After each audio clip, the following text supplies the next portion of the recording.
Shield offers a price protection guaranteed quote to get you protected today. U.S. Tax Shield is A+ rated with the BBB, so call 800-466-9625. U.S. Tax Shield, 800-466-9625. Finding great candidates to hire can be like, well, trying to find a needle in a haystack. Sure, you can post your job to some job board, but then all you can do is hope the right person comes along. Which is why you should try ZipRecruiter for free at ZipRecruiter.com/free. ZipRecruiter doesn't depend on candidates finding you. It finds them for you. Its powerful technology identifies people with the right experience and actively invites them to apply to your job. You get qualified candidates fast. So while other companies might deliver a lot of hay, ZipRecruiter finds you what you're looking for. The needle in the haystack. See why 4 out of 5 employers who post a job on ZipRecruiter get a quality candidate within the first day. ZipRecruiter, the smartest way to hire. And right now, you can try ZipRecruiter for free. That's right, free. At ZipRecruiter.com/free. That's ZipRecruiter.com/free. ZipRecruiter.com/free. ZipRecruiter. You're tuned in to Money Matters Boston, 1120 AM WBNW. This is WBNW 1120 AM, the Money Matters Radio Network.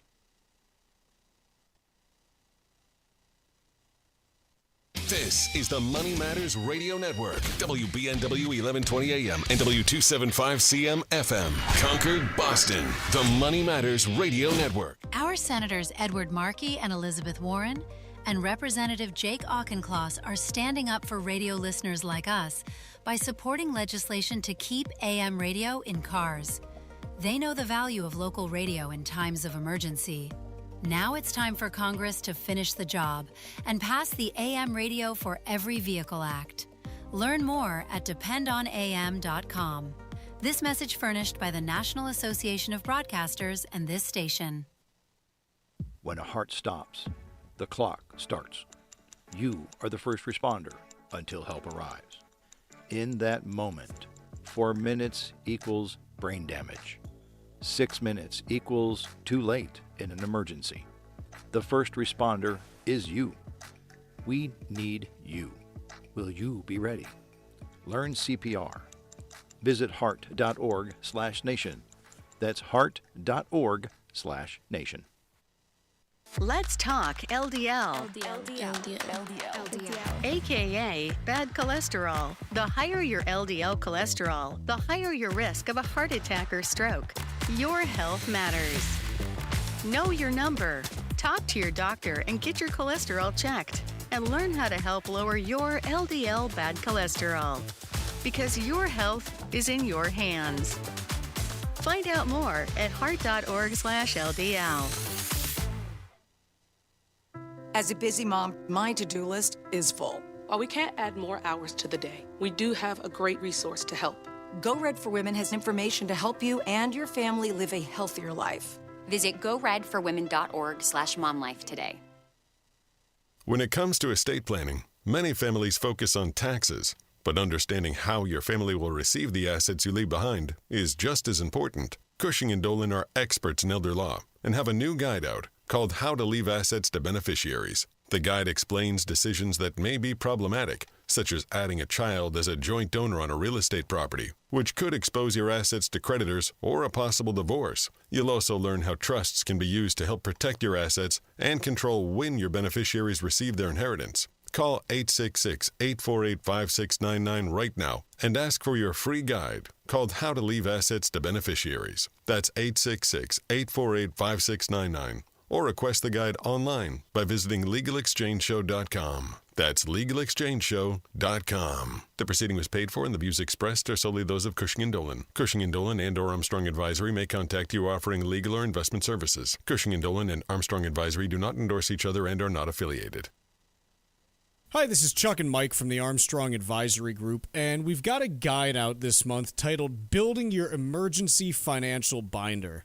And really, Mike, we're talking about, a set of documents that someone needs in the event that something really bad happens to them. And one of the questions that family members and friends always ask is, who should I call if that happens? And this binder should have that information in it. Yeah, it's designed to be that one-stop shopping of, hey, what do I go for? Any number of different things that could happen, right? I mean, it could be an accident that lands me in the hospital. It could, unfortunately, be my passing. But you want a consolidated place where loved ones can go to try and find, hey, what are my first points of contact that I should make? What are those points of contact that should make their way into this binder? Well, I think importantly, tax preparation, estate planning, and financial advice are three of the big ones that I can think of off the top of my head. The problem is who does that and how spread out it is varies dramatically person to person, right? Sure. If I have 5 different bank accounts for different things, that is going to be more complicated than if I have a single bank account at a single place and then an investment advisor that's overseeing all of the investments. But again, your results could vary. Folks, the guide this month is titled Building Your Emergency Financial Binder, and it has all this information and more in it to make sure that you are leaving a comprehensive guide for what happens if you're going through an emergency. Way to get this guide? Call 800-393-4001, or you can also request it at armstrongadvisory.com. The proceeding was paid for by Armstrong Advisory Group, a registered investment advisor. Nothing in the ad or in any Armstrong guide is specific financial, legal, or tax advice. Consult your own financial, tax, and estate planning advisors before making any investment decisions. Armstrong may contact you to offer investment advisory services.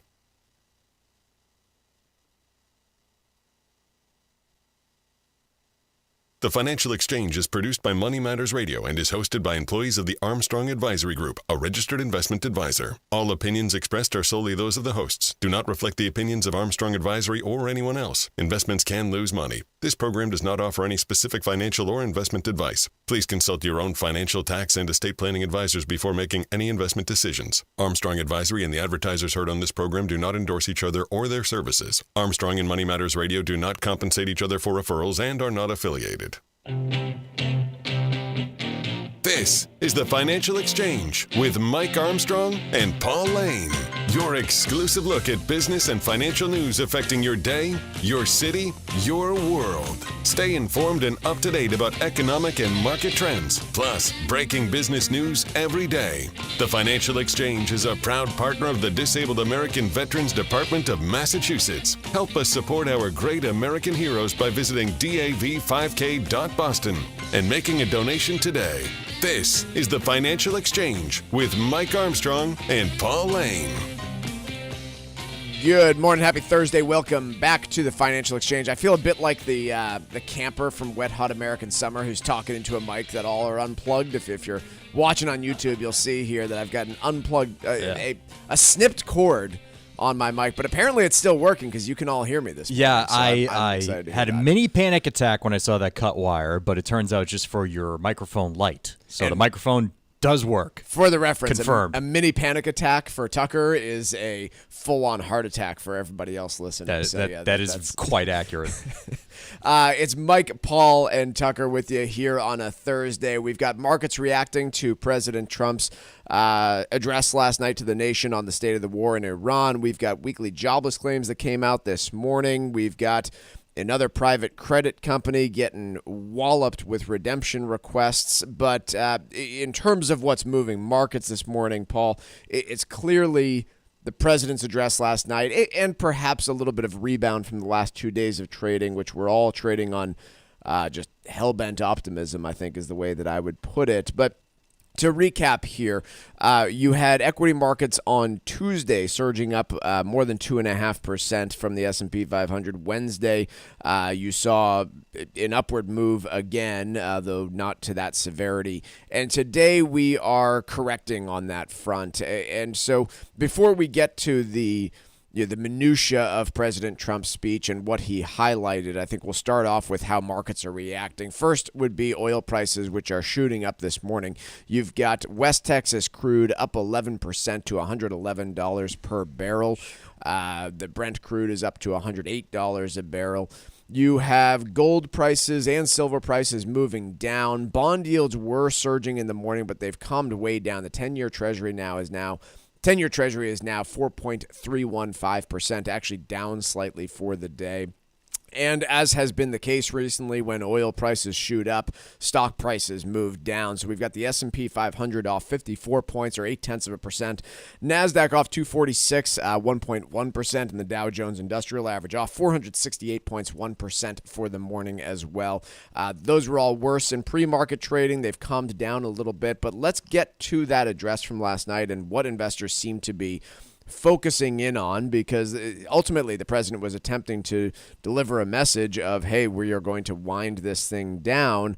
And nonetheless, investors didn't really applaud that point or grasp onto that point, I don't think, from the messaging. Yeah, kind of a meandering sort of address where there were a couple pieces that were notated here that the hard part, and I quote, is done, so it should be easy, was a quote from President Trump pertaining to this idea of a 2 to 3 week time horizon to close down this war. But then in similar vein, during the same speech, there was mention of further attacks on Iran energy infrastructure and perhaps going at some of their oil resources. So sort of two different messages. One, hey, this perhaps will be wrapped up in 2 to 3 weeks, but also mentioning that there could be an escalation of attacks. And I think ultimately markets sort of leaning more on this idea that, geez, if there are perhaps more escalation and attacks to come, then that only further delays this inevitable resolution to the conflict. And it's interesting that the markets had really rallied significantly in days prior without any real speech. I guess there was some messaging. It really came from some of that internal messaging and right. The promise of this address to come. And then, it was a bit of a buy the rumor, sell the news type of situation where people seemingly got excited about the potential resolution here. And then you get a speech here that it was limited on specifics and details, and I think that's what the market is concerned about. No doubt. There's not a certain timeline for the wind down. The other piece that I think really important to acknowledge here for a moment, we've been saying now for weeks, let's not pay attention to what gets said by Israeli media, the limited Iranian media that gets out there, or even what U.S. media is saying, because frankly, there's a lot of misinformation out there. There's a lot of misunderstanding, even in the own U.S. administration, about what is happening, at least earlier in the stages, right? We had messaging from, I don't remember which secretary, saying that a ship had successfully navigated the strait and then had to be walked back. Energy secretary, yeah. But the interesting part to me was the statement from the president that reopening the Strait of Hormuz is not one of the goals of the United States. And we've been saying for the last few weeks here that, forget about the words. What matters to markets and the economy, even here domestically, is can ships navigate the strait? Mm-hmm. And effectively what he said is that the United States doesn't need ships to be able to navigate the Strait of Hormuz, that the U.S. economy is not reliant on the on the different products that go through there, and our economy will be just fine whether or not it happens. So Middle Eastern allies, NATO allies, get your stuff together, because you do need it to happen, and you'll need to figure that out on your own. Quote, they must grab it and cherish it. They can do it easily. We will be helpful, but they should take the lead here. And I think that more than anything else, more than the lack of a timeline, more than questions about when gas prices will snap back and, the president's optimism about the stock market, that one piece to me, I think, indicated that potentially the president is going to try and wind down this war without reopening the Strait of Hormuz. And that's the piece that I think investors are latching onto this morning. That, I think, more than anything, is driving oil prices up 100, or up to 110 plus barrels. $110 plus per barrel. That's a mouthful. And it'll take something else to navigate that into a different direction here, because there's a few things that are true at the same time. One, the president is absolutely correct. The United States is not nearly as dependent on what goes through the Strait of Hormuz as any nation that is east of the Strait of Hormuz. Right. Just geographically thinking here, if you are in India or Pakistan or any country east of the strait, you are far more reliant on the stuff that goes through it. If you're close to the strait in the Middle East and you rely on it to export your stuff, you're very reliant on that opening. And if you're Europe, which is west but pretty close to the strait, you are also pretty heavily reliant on it. The further away you are, the less important it is. But that doesn't mean that we don't operate in a global market for commodities. And that's the piece that I think we'd struggle to deal with here, because what you're seeing this morning is, we don't need any oil coming from the Middle East. We have enough oil here domestically produced to still be able to export, I think, something like I don't even know the number of barrels per day that we export on a net basis. But you still have oil prices moving up 11% today, because it's a global commodity. And if the refinery over off the coast of Europe is going to pay $150 a barrel, then you can better believe that they're going to pack that stuff onto a tanker in the United States and ship it out to whoever is willing to pay the highest price. Likewise, we're going to be covering a story later about how a bunch of domestic manufacturers of fertilizer are sending this stuff all over the world outside the United States, because it is a global commodity with a global price, and they can make a whole bunch of money elsewhere. So there will be these offsetting features here of, yes, domestic producers of these goods are profiting a whole bunch. They might even need to expand employment in the area.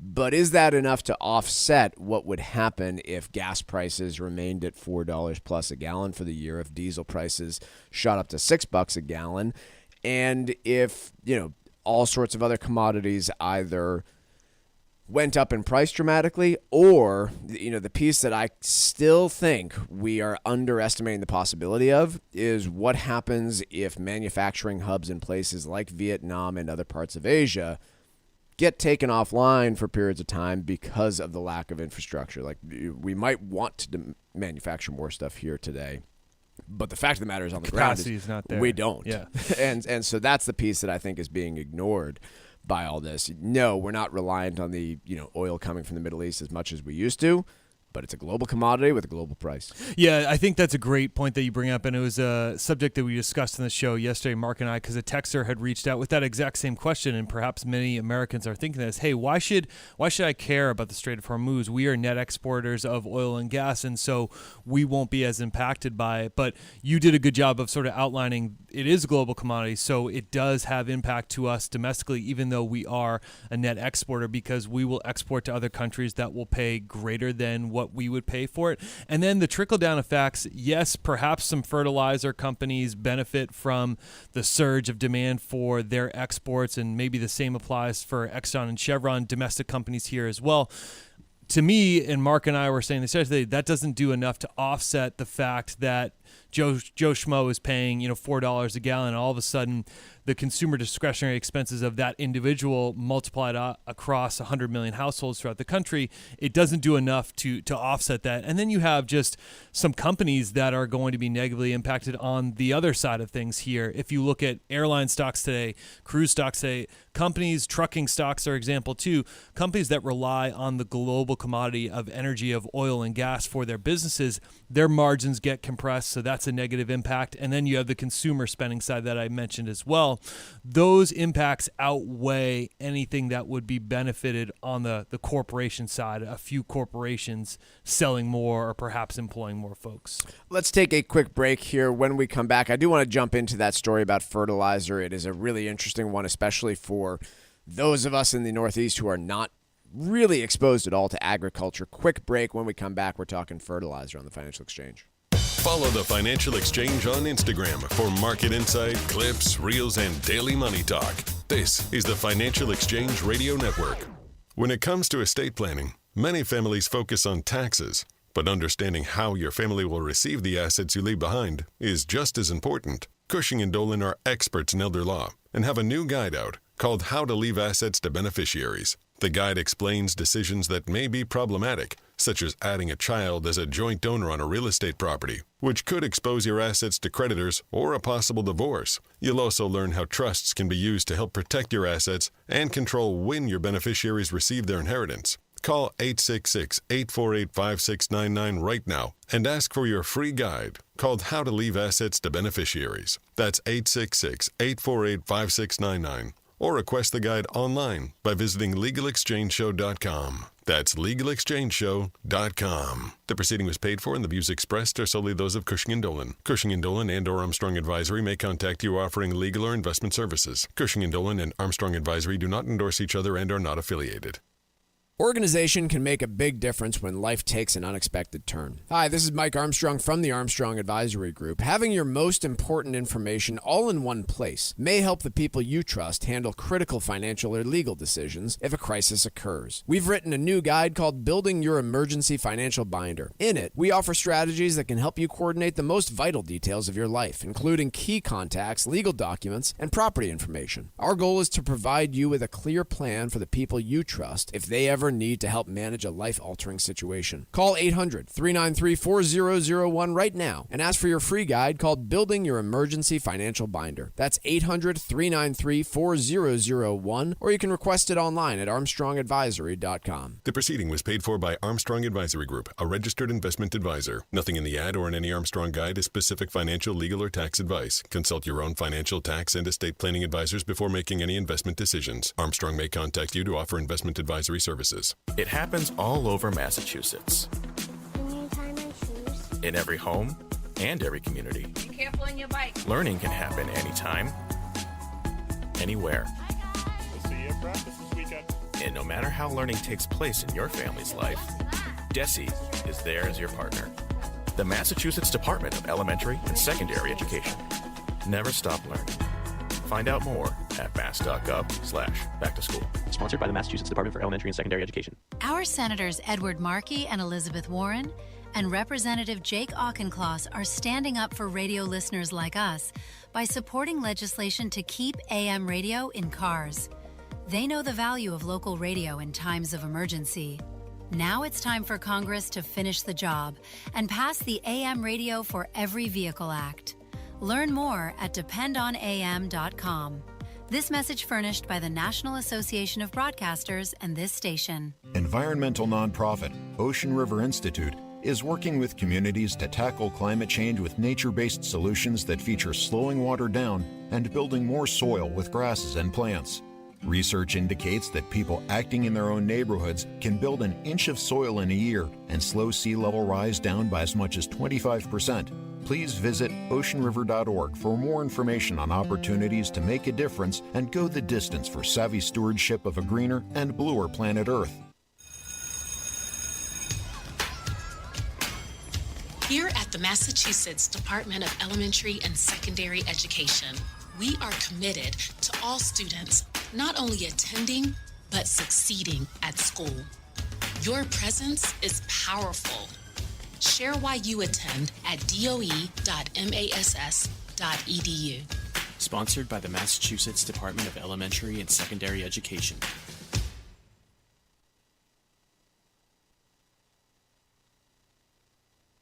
This is your home for the most comprehensive coverage of the economy and the trends on Wall Street. This is the Financial Exchange Radio Network.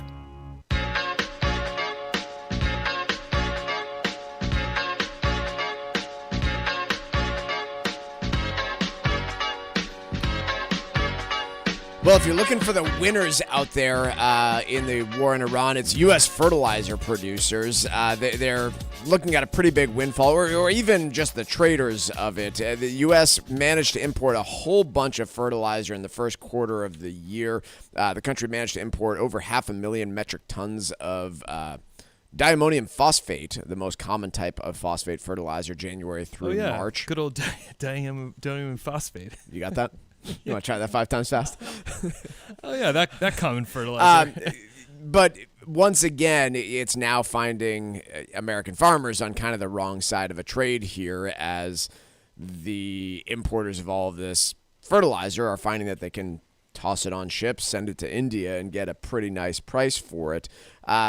U.S. farmers had planned on pulling back on plantings this spring anyway based on global commodity prices, and so it is setting up those domestic producers and those domestic exporters of fertilizer to make a pretty significant profit as they send this stuff all over the world, down to Latin America, to India, and countries that rely heavily on it. China has begun restricting the export of some of their own fertilizer as they favor domestic farmers and domestic production there. But again, when we talk about all this stuff, it's just not something we do here in the U.S., right? We do not generally restrict the export of basic goods like oil, basic goods like fertilizer. It's a global commodity with a global price. And so what you see happening here is U.S. farmers taking another hit on elevated prices for fertilizer, but those who are able to export it making a pretty nice profit at the moment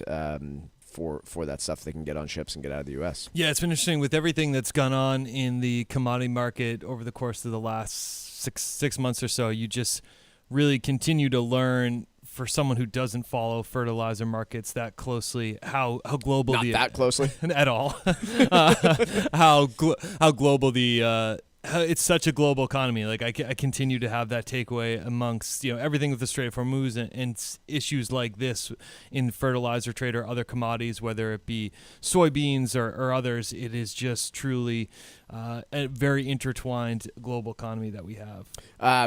As we monitor trading here, obviously the big news today is that oil prices shooting through the roof here. For an update on that front, we are sitting at a national average on gasoline prices of $4.08 a gallon. In California, you're pushing $6 a gallon at $5.89. Here across the Northeast, we're just slightly below that national average, unless you're in Connecticut, which is at $4.02. But generally across the Northeast, pretty low gas taxes, and you're averaging slightly below $4 a gallon. Across the Midwest, it's even lower, Texas, etc. But that national average sitting at just over $4. On the diesel side of things, continues to climb and will almost certainly climb again today, with diesel prices getting all the way to $5.50 a gallon. That's up from a year ago when we were sitting at $3.63 per gallon. So that's been the most immediate impact and the most severe impact, and the one that I think we had a texter text in on Tuesday on the show. Again, the gas prices at the pump matter psychologically, but not nearly as much as the diesel prices for the state of the U.S. economy, the global economy. We tend to focus very much on the U.S., but we've covered at length Brazilian truck drivers who are just refusing to move a whole bunch of soybeans from the middle of the country out to the ports because why? Diesel prices are through the roof. They can't make a profit on moving that stuff. And so globally, we're barely starting to feel the impact of all of this, but I think that diesel price especially, if it does not, the president has talked about, hey, this war wraps up and you'll see a very quick swing back on gas prices. You'll see a swing back on stock prices is what the president has said, and just how quickly that happens on stock prices, not going to affect the average American that much on how quickly stock prices rebound. But if diesel prices do not shoot back down quickly, it's really tough to see a scenario where inflation is getting you to a point of below 3% anytime in the next year. Yeah, the diesel market is an area that just dramatic impact for those businesses that are trucking or any impact from shipping around cargo supplies throughout the United States. And so there's all sorts of scrutiny on looking for alternatives, which there aren't very many in that space, and that dramatically will have a trickle-down impact to those people who are buying those services. Yeah, I'd heard I guess Amazon trucks or Amazon local delivery trucks are now electric. Right. But last time I checked, the 18-wheelers, barreling down the highway are still running on diesel. So yeah, not a lot of alternatives. I've heard some practices going on that people are doing off-road diesel, some sort of stuff that you're not allowed to do and would be fined by the Department of Transportation if caught. We will have a full jobs report for the month of March tomorrow. That gets released at 8:30 a.m., Tucker? Let's go with 8:30 a.m. But this morning at 8:30, we had the weekly jobless claims. This does not give you the unemployment rate, but rather the number of people filing for unemployment. And it was relatively mild. For the week ending March 28th, the advance figure for the adjusted initial claims was 202,000, which is a decrease of 9,000 from the previous week. And the continuing claims, again, do not get up to a level that I think most people are terribly concerned about. It does, I think, paint the same salient picture that we got earlier this week, though, from the JOLTS report. And the JOLTS is the Job Openings Labor Turnover Survey. What that report indicated, once again, is that layoffs are not a real problem here. But the problem with the labor market you're seeing is one of churn. There is very little churn in the labor market, which makes it very easy for employers to hold on to the employees they want to. Very tough if you are not currently employed to go find a new job. And when you look at things like the rate of people quitting their jobs or the rate at which companies are hiring new employees, they're both sitting at levels we haven't seen outside of two occasions in the last 20 years. One was the pandemic. Two was the early 2010s. So that's where we are with the labor market. We'll have a full report tomorrow on the state of jobs. Right now, we're going to take a break, and Wall Street Watch is coming up next.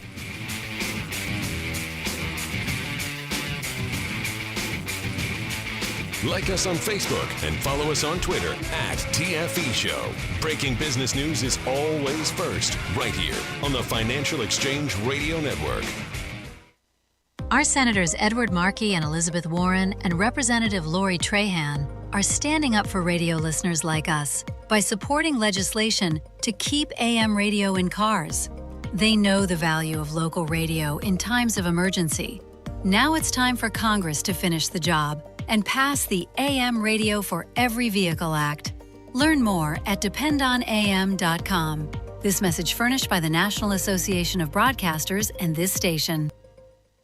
Cardiovascular disease is the #1 killer of women, taking the lives of 1 in 3. That's more than all forms of cancer combined. For too long, heart disease and stroke have taken the lives of the women we love. But we're not giving up. Because we have something better. Stronger, more powerful. We have each other. When we come together and go red, the more power we have against our greatest health threat. Visit goredforwomen.org today to learn more. Sudden family emergencies can create confusion, especially when important information is scattered across different accounts. Hi, this is Mike Armstrong from the Armstrong Advisory Group. When something unexpected happens, loved ones may need quick access to legal documents or financial accounts that could affect your future. Our brand new guide is called Building Your Emergency Financial Binder. It'll help you learn how to organize the information your family may need one day. Everything from emergency contacts and identification documents to bank accounts and retirement plans. The goal is to create one clear roadmap so that people you trust can quickly find what they need if a crisis occurs. Call 800-393-4001 and request your free guide, Building Your Emergency Financial Binder. That's 800-393-4001 or request the guide online at armstrongadvisory.com. The proceeding was paid for by Armstrong Advisory Group, a registered investment advisor. Nothing in the ad or in any Armstrong guide is specific financial, legal, or tax advice. Consult your own financial, tax, and estate planning advisors before making any investment decisions. Armstrong may contact you to offer investment advisory services. Let's talk LDL. AKA bad cholesterol. The higher your LDL cholesterol, the higher your risk of a heart attack or stroke. Your health matters. Know your number. Talk to your doctor and get your cholesterol checked. And learn how to help lower your LDL bad cholesterol. Because your health is in your hands. Find out more at heart.org/LDL. When a heart stops, the clock starts. You are the first responder until help arrives. In that moment, 4 minutes equals brain damage. 6 minutes equals too late in an emergency. The first responder is you. We need you. Will you be ready? Learn CPR. Visit heart.org/nation. That's heart.org/nation.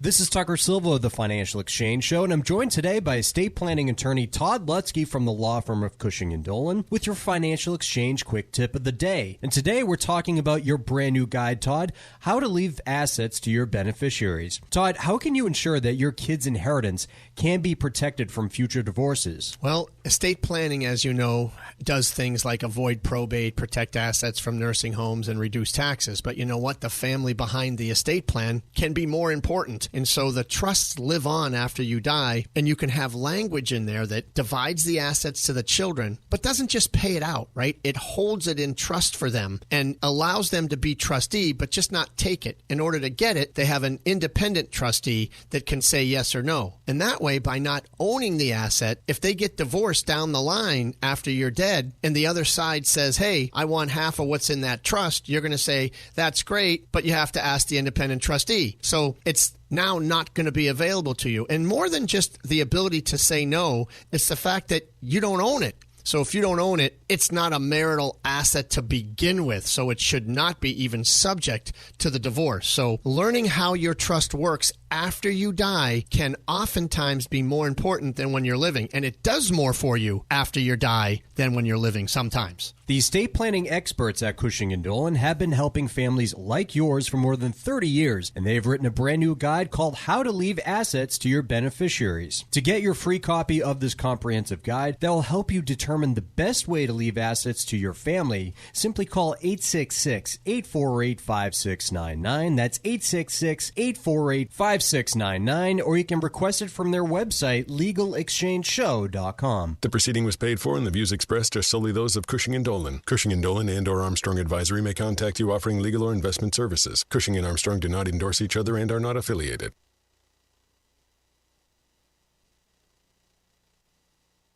Time now for Wall Street Watch, tracking the stocks, the data, and the headlines driving markets so far today, right here on the Financial Exchange Radio Network. Well, markets are giving back gains from their recent rally after President Trump escalated the conflict with Iran in an address to the nation last night, indicating over the next 2 to 3 weeks, Iran would be hit extremely hard. Oil surging higher as a result. Right now, the Dow is down 0.5%. S&P 500 also down about 0.5% or 29 points. NASDAQ down 0.7% or 154 points. Russell 2000 is down 0.8%. 10-year Treasury yield down 1 basis point at 4.303%. And oil jumping 10% higher today, trading at $110 a barrel. Oil stocks including ExxonMobil, Chevron, ConocoPhillips, and others are all up about 1% in reaction to Trump's speech. Travel sector also taking a hit. Delta Airlines, United Airlines, and Southwest are all pulling back anywhere between 3 and 5%, while Royal Caribbean and Carnival down about 5%. Meanwhile, Tesla reported about 358,000 vehicle deliveries in the first quarter, below street expectations, marking one of its worst sales quarters in years. This is now the second straight quarter that the EV maker has fallen short of projections. Tesla stock is taking a hit of about 4%. Sticking with auto, General Motors said its first quarter sales fell nearly 10% compared to a year ago, citing high borrowing costs, economic uncertainty, and vehicle prices. GM shares are down about 4%. And as a reminder, markets will be closed in observance of Good Friday tomorrow.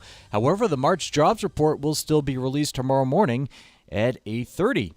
I'm Tucker Silva, and that is Wall Street Watch. At the end of 2025, Blue Owl Capital, which we've talked about on the program before, is a private credit fund manager, managed 2 vehicles which, using leverage to amplify their returns and multiply their ability to invest, managed portfolios worth more than $42 billion. That was at the end of 2025, and that's according to the Financial Times. Those 2 funds in the most recent quarter faced redemptions that were the equivalent of about 41% of one fund's value and about 22% of another one. This requires a bit of a 101, I think, Paul, because for those who have never invested in private investments before, they probably have no idea what any of that means. So compare this to like a stock portfolio that somebody might have, where if I need money, it's not a question of whether I can get it in most cases. Rather, it's a question of what price I will get. Yeah, let me just step back for a second and try and sort of outline that point you were making about using leverage to amplify the returns on a private credit fund. So let's say you have $100 million that you're willing to loan out to businesses. Let's say you're going to say, all right, we're going to loan this $100 million out at 10%. So you would collect $10 million of income a year on that 10% loan of the $100 million that you loaned out. What private credit does is they say, we're going to put in $100 million, but we're also going to borrow another $100 million from somewhere else to put in $200 million combined Maybe in terms of the pool, a bank or something like that. So, hey, instead of having $100 million collecting our 10% just as a straight up loan, we're going to double the size of it. We're going to put in $200 million bucks for $100 million of the money that we borrow. We're going to borrow that at 6%, but we're still going to collect 10% on the $100 million that we're lending out to everyone else. So all of a sudden you go from a $100 million pool netting $10 million of income to a $200 million pool netting what turns out to be $20 million of income, but then you have to pay $6 million of interest on the money that you borrowed for your $100 mil. So you net $14 mil versus the $10 mil in that prior example. So your return on your $100 million, instead of being 10% in that cut and dry example, becomes 14% because you're using the amplifier of leverage. The problem is when people want to get their money out. So let's say that $100 million of equity that has been put in by the fund. The problem becomes when you want to withdraw money from that, you're creating a cascading scale of forcing redemptions or sell-offs of loans or other securities that can lend to a very stressful financial situation for that lender. And typically what happens in these markets is, unlike those public investors in the stock market, that if I want to sell ExxonMobil today, you can get a market for that. There's a bid and ask, and you're able to sell relatively quickly. With private credit, they limit the redemptions in those funds. They're much more longer-term nature, where only 5% of that $100 million in this hypothetical example that we're speaking of can come out on a quarterly basis. So I've never invested or know anybody who's invested in these specific funds, so I'm not speaking from experience. But generally speaking, the way that these work is once a quarter, you're able to submit this redemption request to the firm, and you say, "Hey, I've got this many shares, and I want to redeem all of them." And then the company will say, "Okay, well, for this most recent quarter, we are only willing to, in this case, redeem 5% of the share's net asset value." And so what they will typically do then is, it's not first come, first serve. They will get all of those requests together, and they'll say, okay, we're doing 5% of all of the, what's equivalent to 5% of all of these requests. So you get a tiny portion each of your money out of these things. And they do that because they're not liquid investments. They are not investing in ExxonMobil stock. They are going out to small businesses of some sort or another and making a loan to them.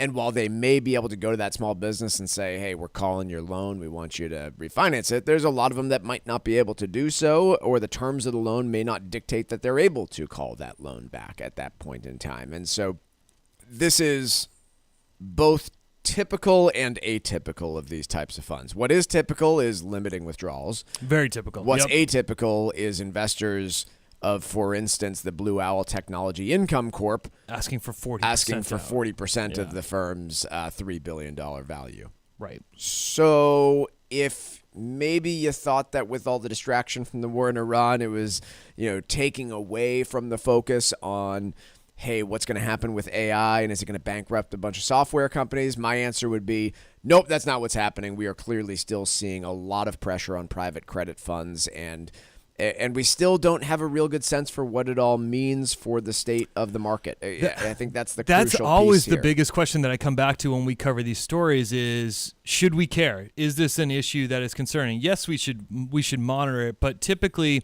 these private credit exposures are more limited in nature. We're talking about some retail investors, but not a huge swath of them. It's Very a lot few. more institutions.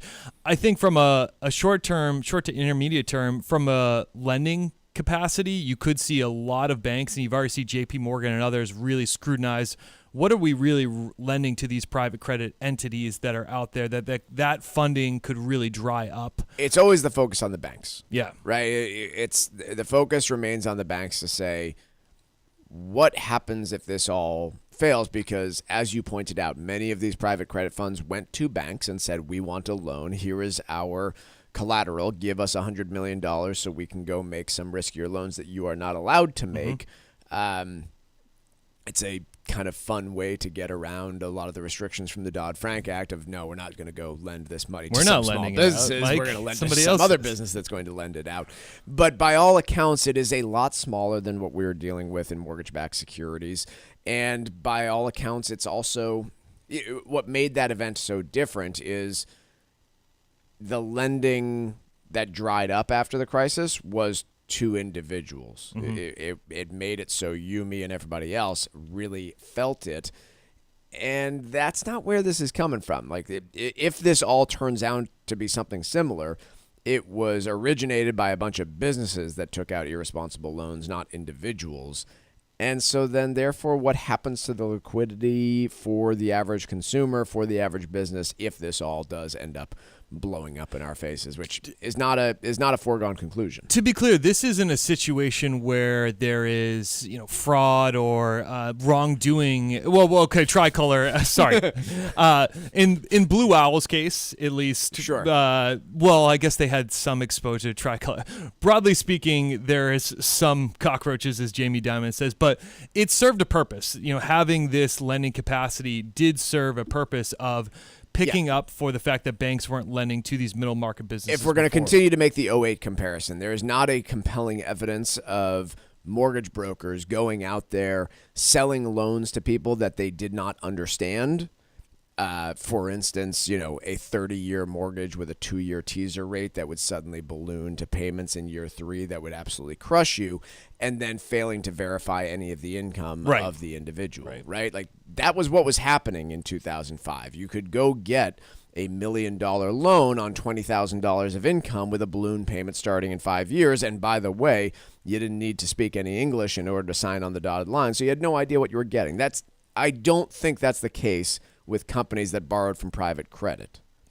What I think is the case is there is a lot more possibility of getting those loans, and it might have been loaned out on the assumption of a false premise of, hey, we have a real business here that's going to grow in the face of a new wave of technology around AI. There was a ton of exuberance in the sector, and as a result, as happens with credit cycles, you kind of overextend yourself to try and lend out more money, and then you're left with some loans that, like you said, aren't in the best of condition.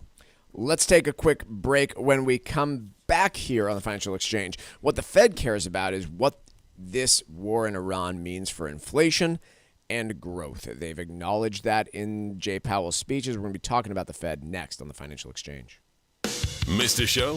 You can find them on our YouTube page. The show streams live every day, but every hour is archived, including all of our most newsworthy interviews. Go to YouTube and search for the Financial Exchange Radio Show.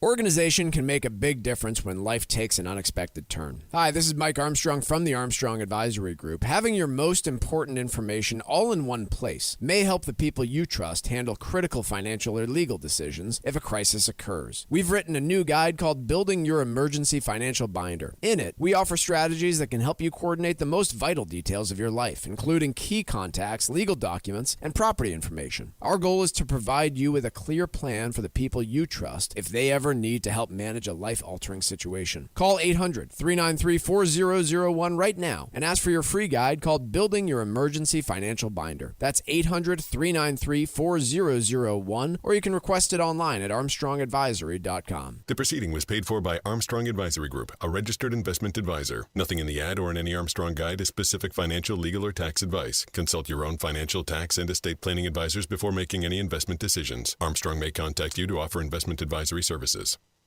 Leaving assets to your family may sound simple, but you need the right plan. Cushing & Dolan's new guide is called How to Leave Assets to Beneficiaries. Protect your assets and control your family's inheritance. Call 866-848-5699 and request your free guide today. That's 866-848-5699, or request the guide online at legalexchangeshow.com. The proceeding was paid for, and the views expressed are solely those of Cushing & Dolan. Cushing & Dolan and or Armstrong Advisory may contact you offering legal or investment services. Cushing & Dolan and Armstrong Advisory do not endorse each other and are not affiliated. This is Michael Valila, Adjutant of the Disabled American Veterans Department of Massachusetts. The DAV of Massachusetts has helped me and countless others adjust to civilian life through a variety of incredible programs. Through our local Veterans Assistance Program, we provide necessary services to veterans and their communities, such as food shopping, landscaping, and companionship, but we need your support. You can help by making a donation today. Please visit dav5k.boston. That's dav5k.boston.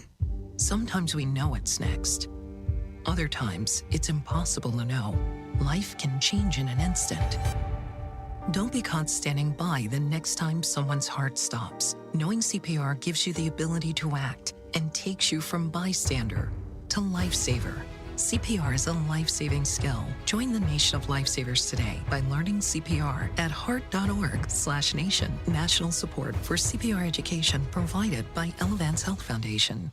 Our Senators Edward Markey and Elizabeth Warren and Representative Ayanna Pressley are standing up for radio listeners like us by supporting legislation to keep AM radio in cars. They know the value of local radio in times of emergency. Now it's time for Congress to finish the job and pass the AM Radio for Every Vehicle Act. Learn more at dependonam.com. This message furnished by the National Association of Broadcasters and this station. Environmental nonprofit Ocean River Institute is working with communities to tackle climate change with nature-based solutions that feature slowing water down and building more soil with grasses and plants. Research indicates that people acting in their own neighborhoods can build an inch of soil in a year and slow sea level rise down by as much as 25%. Please visit oceanriver.org for more information on opportunities to make a difference and go the distance for savvy stewardship of a greener and bluer planet Earth. As a busy mom to 4 kids, my to-do list is full. Trying to fit in exercise, eating right, and prioritizing self-care can feel next to impossible. While we can't add more hours to the day, we do have a great resource to help. Go Red for Women has easy tips, tools, and information to help you and your family live a healthier life. So to all the moms, the aunts, grandmothers, and amazing women out there doing it all, visit goredforwomen.org/momlife today. You take care of them, Go Red for Women will take care of you.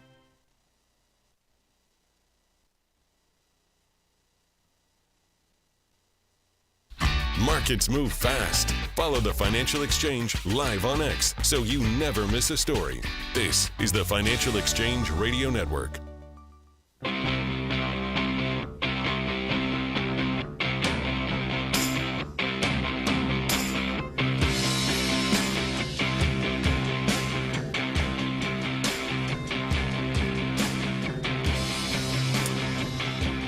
In March of 2022, post the Russian invasion of Ukraine, Jay Powell was fielding questions about the impact on inflation. And among his many quotes that stuck with me, this one just rings familiar to the moment. This was from March 3rd of 2022. Quote, "It's way too early to know how large the energy price shock would be, though it was expected to boost inflation."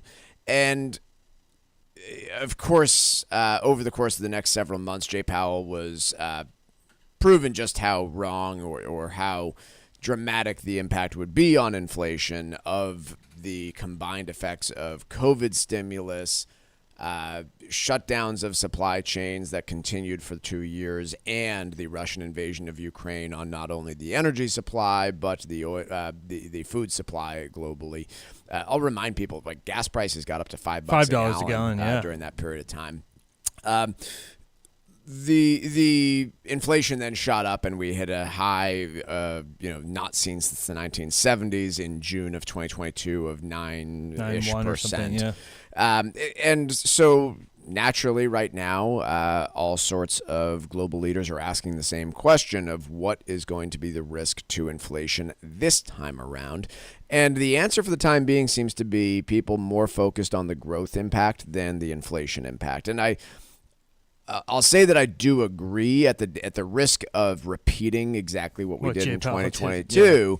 I tend to agree, but a big caveat there is it depends on how governments react to all of this. So, simple example, and I'm way oversimplifying things, but I believe in the Philippines, they have basically limited traffic on streets. They have gone to a 4-day work week and taken other measures to curb the demand for gasoline. Mm-hmm. In Australia, they have dramatically cut the gas tax to make gasoline more affordable. Those are two policy decisions aimed at the same problem of we don't have enough gas at a reasonable price to fuel our economy. One of them is stimulative. The other one is not. The Philippines one is an acknowledgement that they don't have the money to do that sort of thing, and so they're instead trying to curb demand. On the Australian policy, it's we'll pay whatever price we have to for the gasoline, but we're not going to tax you quite as much on it to make it more affordable. And depending on average which nations do what in that circumstance, it's going to determine the path for inflation, right? If more countries go the Australia route, then I would expect a whole bunch of inflation. If Congress passes some law to make things more affordable here in the U.S. temporarily or gives out stimulus again, then yeah, you can most certainly expect inflation. But all else equal, we are in a very different moment than we were in 2022 for a number of reasons. And for that reason, I'm much more concerned about the recession possibility from this event than I am about the 9% inflation possibility of this event. The savings rate had swelled so significantly in 2021 that many Americans were incredibly flush with cash heading into that 2022 period.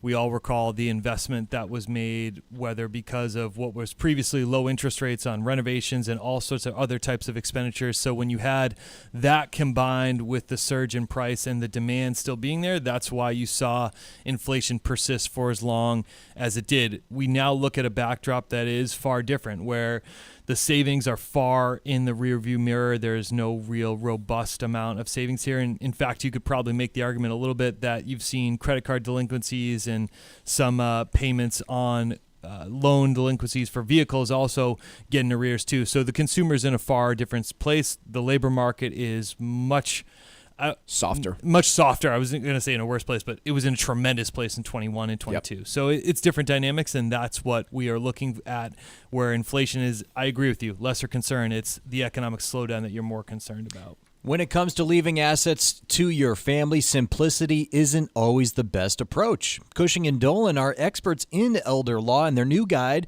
called How to Leave Assets to Beneficiaries explains how adding children as joint owners on accounts or property doesn't guarantee you can avoid probate, and it also may create serious unintended consequences. In this guide, you'll learn why leaving assets to your children may not always be the best plan. The guide also explains how trusts can be used to stagger distributions over time, help protect assets from creditors or divorce, and ensure your family receives your inheritance in a way that makes sense for your personal situation. Call 866-848-5699 right now and ask for your free guide called How to Leave Assets to Beneficiaries. Once again, 866-848-5699, or you can request it online at their website, legalexchangeshow.com.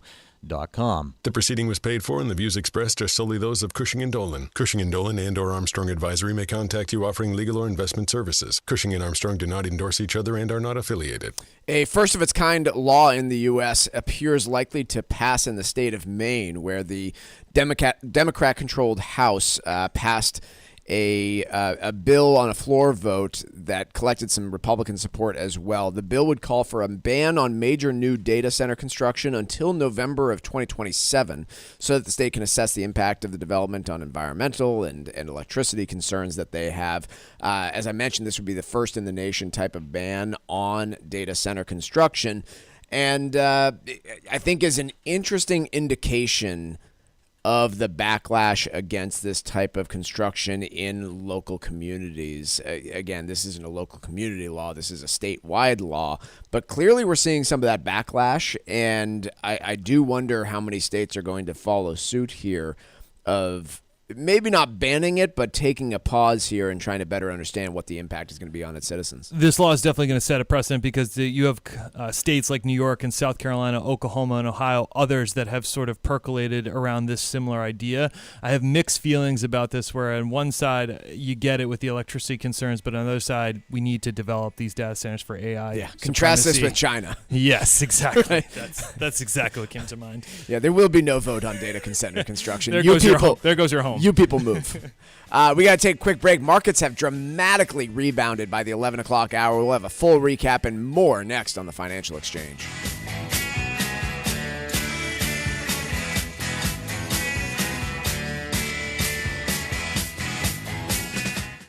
When it comes to estate planning, many families focus on taxes, but understanding how your family will receive the assets you leave behind is just as important. Cushing & Dolan are experts in elder law and have a new guide out called How to Leave Assets to Beneficiaries. The guide explains decisions that may be problematic, such as adding a child as a joint donor on a real estate property, which could expose your assets to creditors or a possible divorce. You'll also learn how trusts can be used to help protect your assets and control when your beneficiaries receive their inheritance. Call 866-848-5699 right now and ask for your free guide called How to Leave Assets to Beneficiaries. That's 866-848-5699. Or request the guide online by visiting LegalExchangeShow.com. That's LegalExchangeShow.com. The proceeding was paid for and the views expressed are solely those of Cushing & Dolan. Cushing & Dolan and or Armstrong Advisory may contact you offering legal or investment services. Cushing & Dolan and Armstrong Advisory do not endorse each other and are not affiliated. One of the most helpful things you can do for your family is to make sure that important information about your life is organized and easy to find. Hi, this is Chuck Zada from the Armstrong Advisory Group. Financial accounts, legal documents, and insurance policies are all part of a complete financial picture. When that information is scattered in different places, it can be difficult for loved ones to step in and help if a crisis occurs. Our new guide called Building Your Emergency Financial Binder will show you how to organize the most important details of your financial life, including key contacts, retirement plans, investment accounts, and insurance information. Call 800-393-4001 and ask for your free guide called Building Your Emergency Financial Binder. That's 800-393-4001, or you can request the guide by visiting ArmstrongAdvisory.com.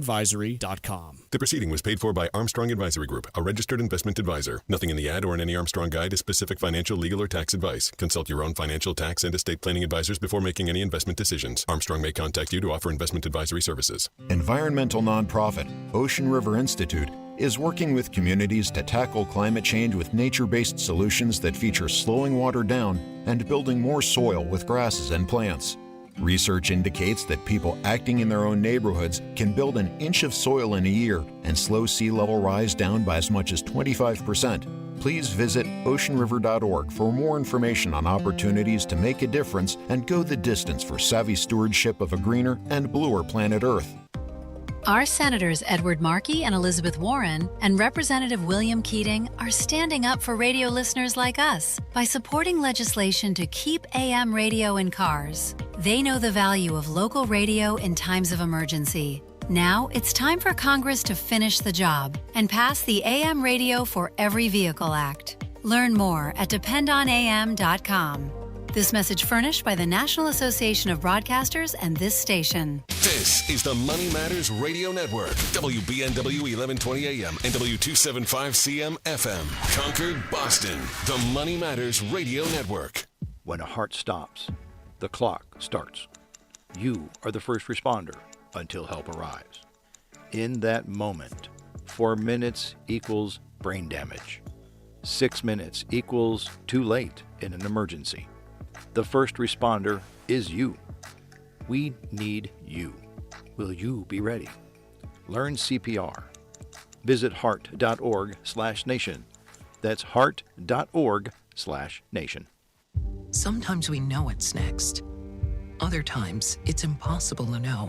Life can change in an instant. Don't be caught standing by the next time someone's heart stops. Knowing CPR gives you the ability to act and takes you from bystander to lifesaver. CPR is a life-saving skill. Join the nation of lifesavers today by learning CPR at heart.org/nation. National support for CPR education provided by Elevance Health Foundation. It happens all over Massachusetts. Can you tie my shoes? In every home and every community. Be careful on your bike. Learning can happen anytime, anywhere. We'll see you at practice this weekend. And no matter how learning takes place in your family's life, DESE is there as your partner. The Massachusetts Department of Elementary and Secondary Education. Never stop learning.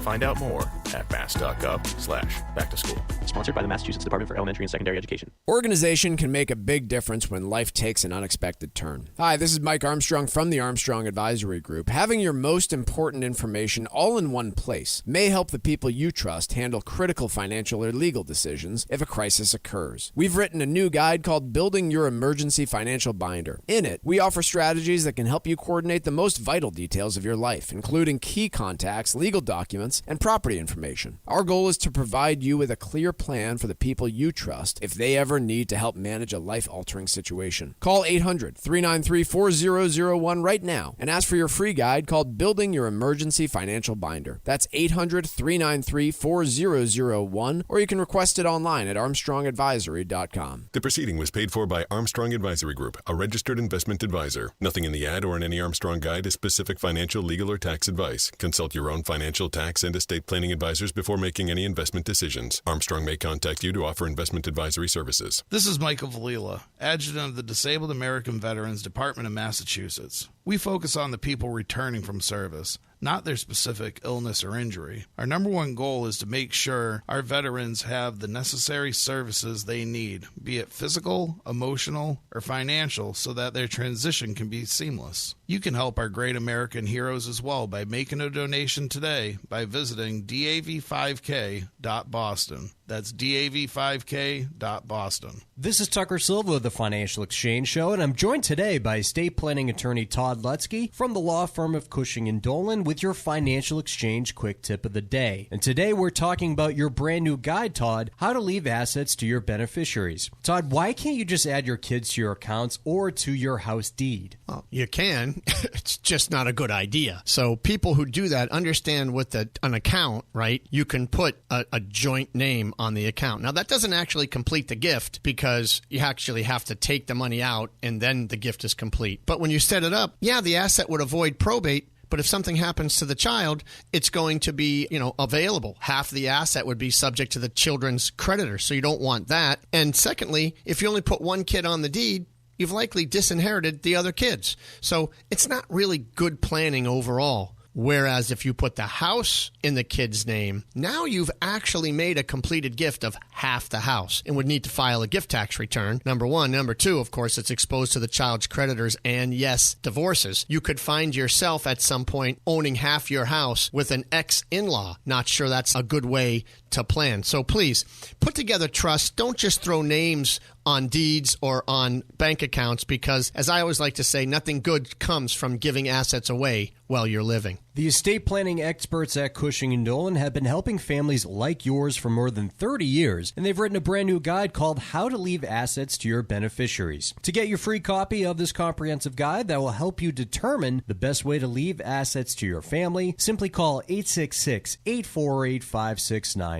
That's 866-848-5699, or you can request it from their website, legalexchangeshow.com. The proceeding was paid for and the views expressed are solely those of Cushing & Dolan. Cushing & Dolan and or Armstrong Advisory may contact you offering legal or investment services. Cushing and Armstrong do not endorse each other and are not affiliated.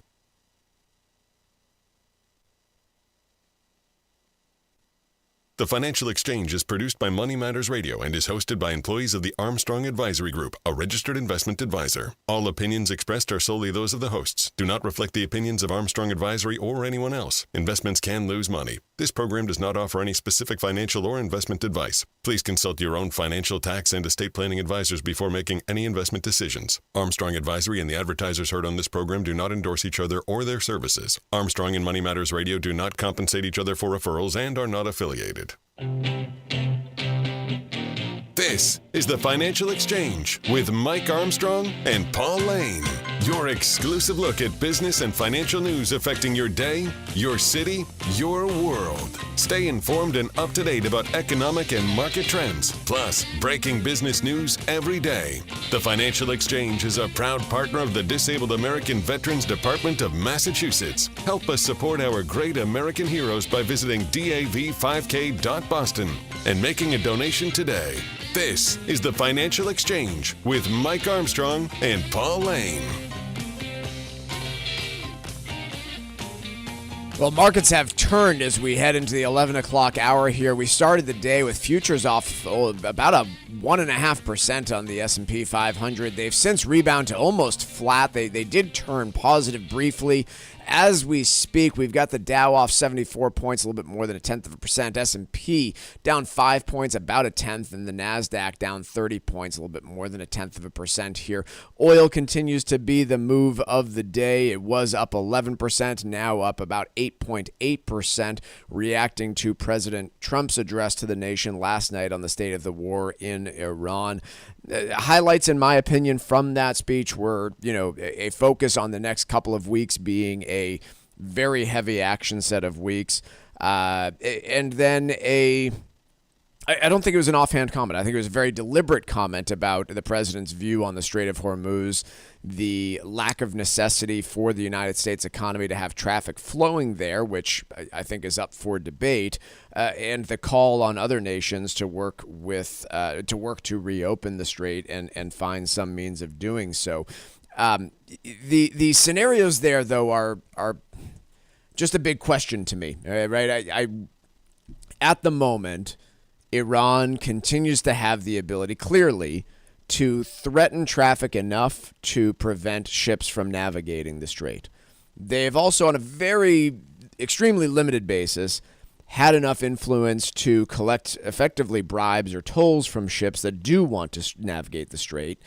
And the idea has been raised a few times of Iran effectively becoming a toll taker in the Strait of Hormuz, which I don't think is a scenario the U.S., China, or countries in the Middle East would be comfortable with. And so the status quo right now, I mean, the most likely scenario, if the United States were to just say, we're done here, we're exiting the Middle East, and we're not focusing on striking Iran anymore, the status quo would be, I think, Iran blocking traffic or collecting tolls on traffic trying to navigate the strait. And I don't see that really as a scenario that anybody, including President Trump in the United States, is comfortable with. And so I just have a lot of remaining questions. And as we've said for the last several weeks, what matters is not words. What matters is does traffic navigate the Strait of Hormuz? Because without it, oil prices remain elevated, fertilizer prices, aluminum prices, and everything else that goes into it probably remain elevated too, and it's going to be difficult to have a positive market environment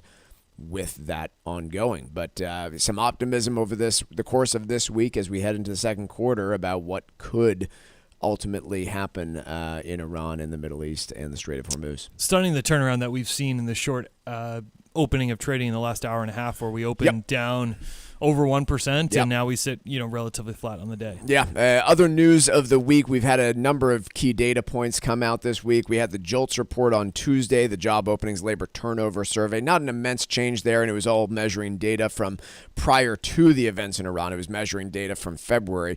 But, reconfirmed that the churn in the labor market remains quite low, reminiscent of levels of turnover that we were seeing in the early 2010s when the labor market was in a far different position than it is now. We also got data on retail sales for the month of February, which turned up more than anticipated. I think it was a 0.6% bump. But again, February data, not March. March data on ISM manufacturing was, in fact, surprisingly positive and showed expansion in the manufacturing sector. The weekly jobless claims report came out at 8:30 a.m. this morning, showed a little bit over 200,000 weekly claims for unemployment.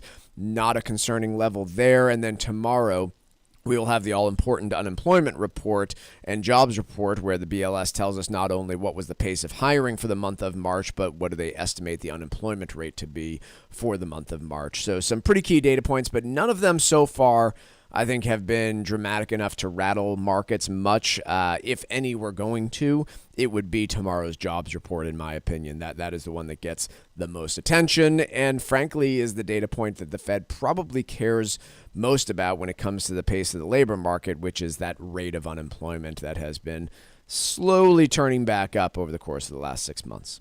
Yeah. In terms of catalysts, right? So, there's clearly some threats to markets as we enter 2026. And that was before Iran. There was the threat of what we talked about in private credit. There's been an unraveling there, a lack of confidence in those types of investments from investors that we are seeing displayed from the massive redemptions from Blue Owl overnight.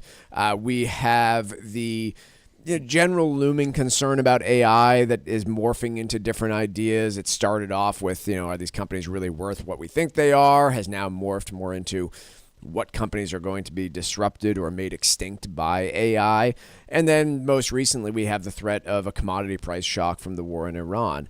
If there's a catalyst to be for an upturn in markets in 2026, I view IPOs as one of those, right? I throw the labor market in as a concern too, just on that Sure. list. Yeah. Slowdown in the labor market growth could lead to problems too. And, what we're seeing, we haven't seen many IPOs yet, and I think many potential companies to go public would hesitate to do so with the market volatility that we're seeing right here. It could kind of throw a wrench into things. But the IPO that we're talking about for SpaceX, if it does go off, the granddaddy of them all, could be a record, right? Yeah. We're talking about a company that could have a market capitalization approaching $2 trillion. That's the projected valuation there.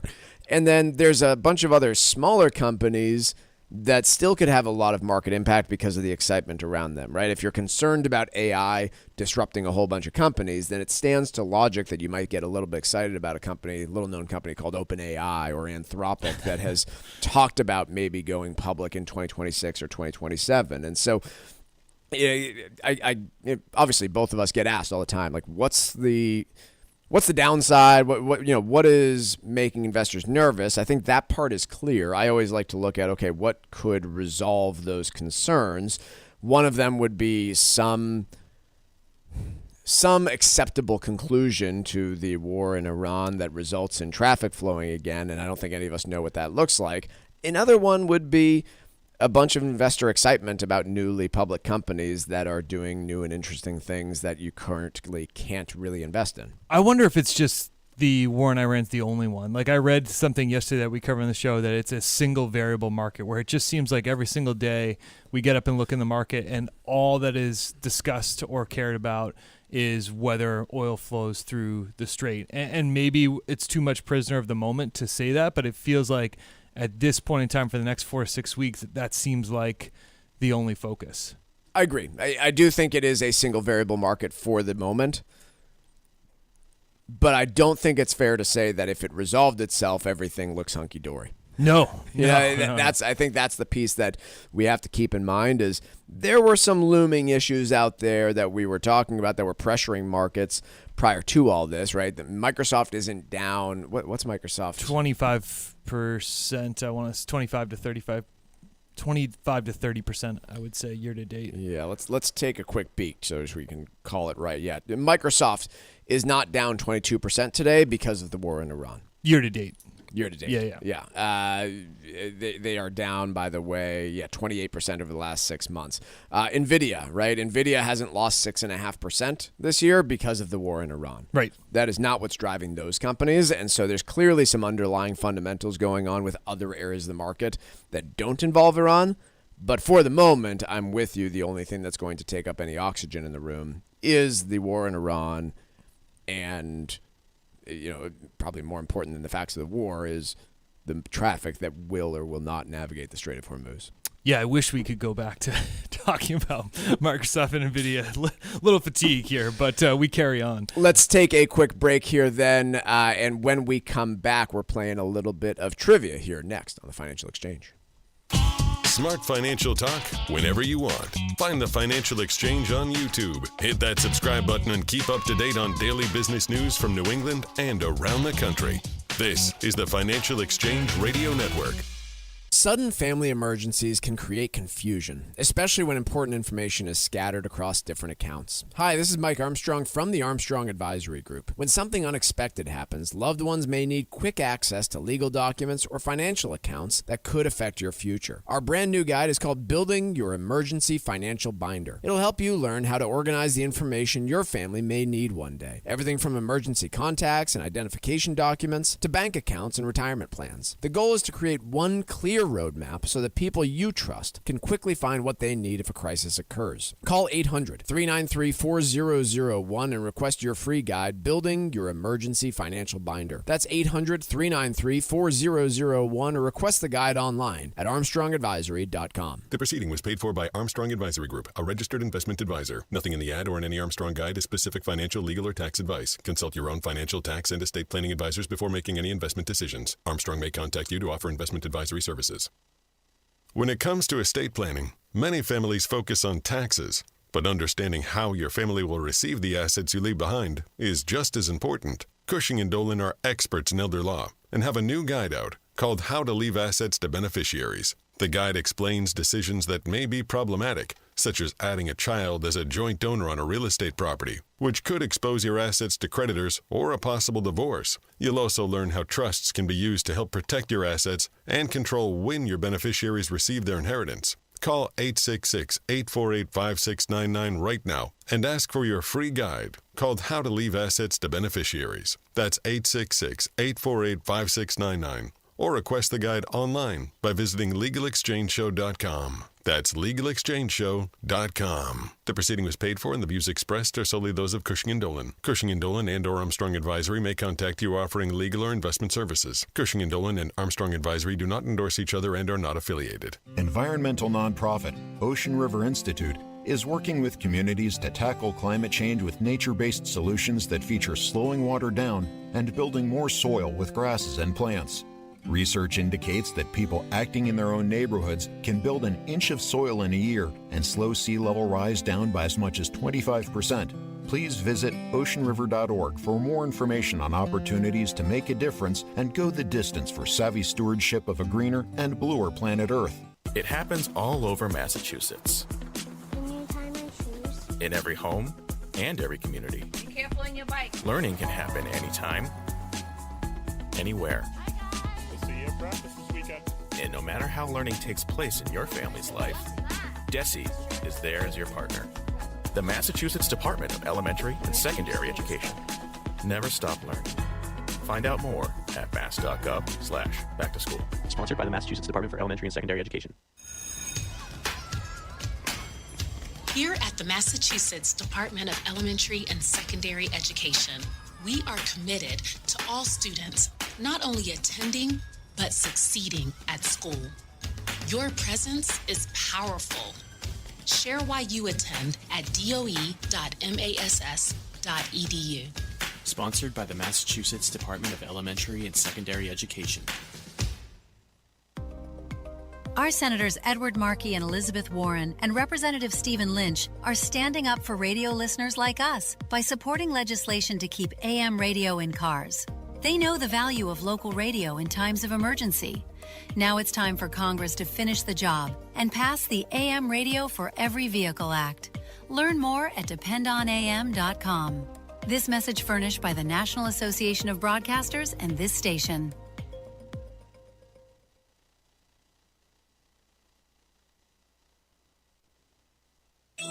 There's only one show that follows Wall Street's continued volatility. Keep it here all morning long on the Financial Exchange Radio Network.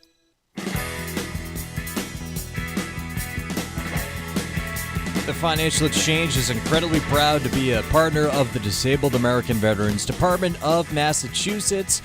Nearly 400 runners have already registered for this year's DAV 5K. The event sold out in record time last year, so head to dav5k.boston for all the information about how you can participate this November or make a donation to support our great American heroes. Your gifts help fund free rides to medical appointments for veterans and the nation's first DAV-led housing initiative, providing homes for single veterans and veteran families. Go to dav5k.boston and make your donation today. That's dav5k.boston. Time for trivia here on the Financial Exchange. And on Sunday morning, millions of children will devour Cadbury cream eggs. The cream egg in its current form was introduced in 1963, initially known as Fry's cream eggs. They were renamed Cadbury's cream eggs in 1971. So our trivia question today, what is the filling in Cadbury cream eggs made from? Once again, what is the filling in Cadbury cream eggs made from? Be the third person today to text us at 617-362-1385 with the correct answer, along with the keyword trivia, and you'll win a Financial Exchange Show t-shirt. Once again, the third correct response to text us to the number 617-362-1385 with the correct answer, along with the keyword trivia, will win that t-shirt. See complete contest rules at financialexchangeshow.com. I've never had one. Is it ground rabbit? I have to check that one. It sounds right. Sorry. What was it? It was fries before? Cadbury sounds way better than fries. It does. That's why they changed it, probably. Much more British. The Not U.S. as- not office as French as fries. the U.S. office vacancy rate has not recovered, and I'm not entirely surprised here. When we talked about COVID trends that would play out and wouldn't play out, obviously a bunch of people left the cities of our nation. New York City, Boston, all experienced massive outmigration. And some areas around those cities are still feeling the impact of that. Like you go look at Connecticut's real estate market, for example, and that's been a lasting trend. But ultimately, people moved back to New York City. What has been a longer lasting trend, and I think about it even, Paul, within our own fairly small 25-person company. In 2019, we at Armstrong had 0 fully remote employees. Yeah. We had none. Yep. As of 2026, we have 2 that are full-time remote. 3 full-time remote employees. And on average, what would you... I don't have a real guess, but I think on average our staff probably works a third of the time remote now. At least 25. Yeah, that's 20 to 25%. Yeah. Now, our office hasn't made dramatic changes like other companies have, but my wife works for a company, for example, where her required schedule, and it's required in this way, both that you have to be in the office and you can't be in the office during these times, but 1 week on, 1 week off. Mm-hmm. And unless you get an exemption from the higher-ups, that's your schedule. You have an office to report to during those periods of time. But most people don't have a desk. Mm-hmm. Like you're on 1 week, you go find a spot that's going to be open, and then you're off the next week, and somebody else is working from that same spot. You don't keep files at the desk. You don't do any of that pictures stuff. on the desk, yeah. And I don't know because I'm not intimately familiar with the real estate holdings of the company, but I would imagine it allows that company to dramatically cut their really expensive real estate exposure all across the nation that they have, because this is a big, large employer that holds tens of thousands of employees. And so I think we've settled on a model that works for most companies and most employees, but it's also one that necessitates a lot less office space.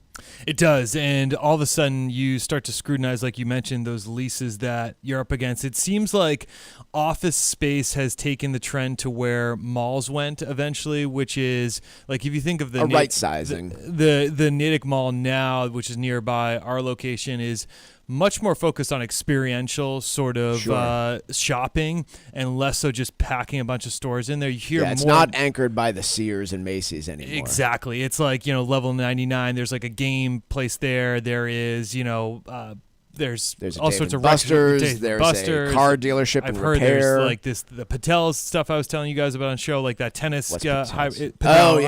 There's like a court there. Like, so more reasons for people to go there and do things and then perhaps shop on top of it. I'm with office space. It's this idea of that you're kind of either at the top where you're in class A office space that does have all those amenities surrounding it, or you're looking to cut down and be more of a hybrid approach where you shrink your office space and build it somewhere that is maybe more convenient and accessible to go to. Like, there's no reason it feels like to be in a major metropolitan city and have like B-class office space. You either go out to the burbs and be located more closer to your employees, or you be on the top end of things. Yeah. So it continues to reshape the market. It wasn't this, there were concerns about what dramatic, reshaping of the commercial real estate market could look like. But I do see, just down the street from us, there used to be this big car dealership. They demoed it several years ago, and it's been sitting empty since then. Yeah. Because, from what I hear, the town obviously has restrictions on what they want to go into that space and what they had assumed there would be demand for, medical space or biolab space here in the Boston area. Demand's just not there. And so it's been an interesting twist, but I see why companies are doing it. And yeah, I mean, I personally looking at even our own business, put a lot less focus on the importance of that physical office space than I had a decade ago. And I did think that pendulum was going to swim back a little bit harder to in office. I think we had arguments about this post-pandemic, and JP Morgan Chase did it, right? Yeah. Like, their employees are 100% in office, and they seem to see the need for it. Amazon pushed it too. There's been some big companies out there. Well, they've kind of used it as a way to get people out the door. But it does feel like the more you talk to people, many companies have at least that kind of 20% wiggle room on one day of the week to be remote. That's fairly common.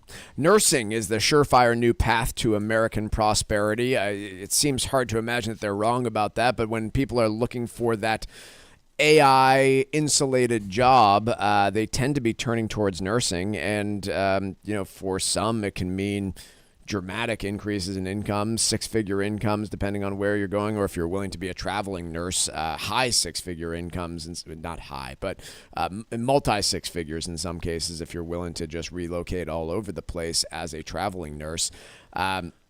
The questions I have are not about nursing. Like, I think it's pretty clear to me that as the boomers continue to get older, we will need more nurses. Mm-hmm. That part to me is just kind of inevitable. I don't think robotics is going to develop fast enough to counteract that effect. It's funny, I was listening to a podcast yesterday on AI and robotics, and that Did they disagree? No, that was the last thing that they pointed to, was that healthcare workers and childcare workers would be the last thing that gets replaced by robotics, because of the physical nuance that you need to work with those folks is not going to be something that a robot is going to pick up very quickly, nor do you have the entrusting of people transitioning that care to robots. Even with all that, though, like, the one thing that I keep on my mind is the care of elders is going to necessarily change over the course of the next 20 years, because there are going to be so many more that need long-term end-of-life care than we have the capacity to provide at even a reasonable rate right now. Right? Like, nursing homes now cost $15,000 a month. Imagine what they cost when you have a 15% surge in the population that needs them. Right. Things are going to have to change there, and I don't know how it's going to happen, but I just can't imagine how it's going to shift over the next few years. Quick break. When we come back, full market recap with Wall Street Watch. We'll be right back.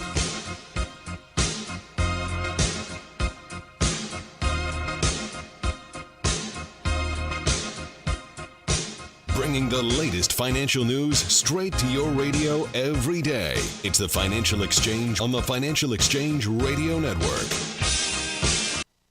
Our Senators Edward Markey and Elizabeth Warren and Representative Lori Trahan are standing up for radio listeners like us by supporting legislation to keep AM radio in cars. They know the value of local radio in times of emergency. Now it's time for Congress to finish the job and pass the AM Radio for Every Vehicle Act. Learn more at dependonam.com. This message furnished by the National Association of Broadcasters and this station. This is Michael Valila, Adjutant of the Disabled American Veterans Department of Massachusetts. The DAV of Massachusetts has helped me and countless others adjust to civilian life through a variety of incredible programs. Through our local Veterans Assistance Program, we provide necessary services to veterans and their communities, such as food shopping, landscaping, and companionship, but we need your support. You can help by making a donation today. Please visit dav5k.boston. That's dav5k.boston. Sudden family emergencies can create confusion, especially when important information is scattered across different accounts. Hi, this is Mike Armstrong from the Armstrong Advisory Group. When something unexpected happens, loved ones may need quick access to legal documents or financial accounts that could affect your future. Our brand new guide is called Building Your Emergency Financial Binder. It'll help you learn how to organize the information your family may need one day. Everything from emergency contacts and identification documents to bank accounts and retirement plans. The goal is to create one clear roadmap so that people you trust can quickly find what they need if a crisis occurs. Call 800-393-4001 and request your free guide, Building Your Emergency Financial Binder. That's 800-393-4001 or request the guide online at armstrongadvisory.com. The proceeding was paid for by Armstrong Advisory Group, a registered investment advisor. Nothing in the ad or in any Armstrong guide is specific financial, legal, or tax advice. Consult your own financial financial, tax, and estate planning advisors before making any investment decisions. Armstrong may contact you to offer investment advisory services. When it comes to estate planning, many families focus on taxes, but understanding how your family will receive the assets you leave behind is just as important. Cushing & Dolan are experts in elder law and have a new guide out called How to Leave Assets to Beneficiaries. The guide explains decisions that may be problematic, such as adding a child as a joint donor on a real estate property, which could expose your assets to creditors or a possible divorce. You'll also learn how trusts can be used to help protect your assets and control when your beneficiaries receive their inheritance. Call 866-848-5699 right now and ask for your free guide called How to Leave Assets to Beneficiaries. That's 866-848-5699. Or request the guide online by visiting LegalExchangeShow.com. That's LegalExchangeShow.com. The proceeding was paid for and the views expressed are solely those of Cushing & Dolan. Cushing & Dolan and or Armstrong Advisory may contact you offering legal or investment services. Cushing & Dolan and Armstrong Advisory do not endorse each other and are not affiliated. Hi, this is Chuck and Mike from the Armstrong Advisory Group, and we have a guide available this month titled Building Your Emergency Financial Binder. Mike, when we talk about the type of information that should be in there, what kinds of things should people be including so that a loved one or family member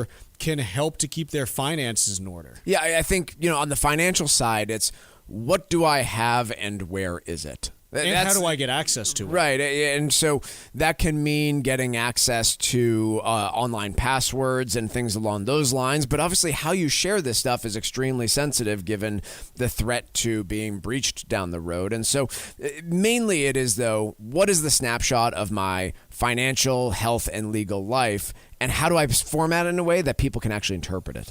And I think another piece there is that is also always changing. How do I let people know what changes I've made and when I've made updates to it? Because I might not have the same accounts that I used to. Right, and the guide does lay that out of, hey, how do I document changes in here? Because you might not always have that old account at said financial institution. It could change, it could shift, you might retire, and keeping this thing up to date is critical. Obviously, the more stuff there is out there, the more complicated this becomes. And so as much of it as you can check off the list while you're still around and able to explain it is extremely helpful. The guide, again, is titled Building Your Emergency Financial Binder, and there are two ways that you can request it. The first is by calling 800-393-4001. The second is by going to ArmstrongAdvisory.com. That phone number again is 800-393-4001, or visit ArmstrongAdvisory.com. The proceeding was paid for by Armstrong Advisory Group, a registered investment advisor. Nothing in the ad or in any Armstrong guide is specific financial, legal, or tax advice. Consult your own financial, tax, and estate planning advisors before making any investment decisions. Armstrong may contact you to offer investment advisory services.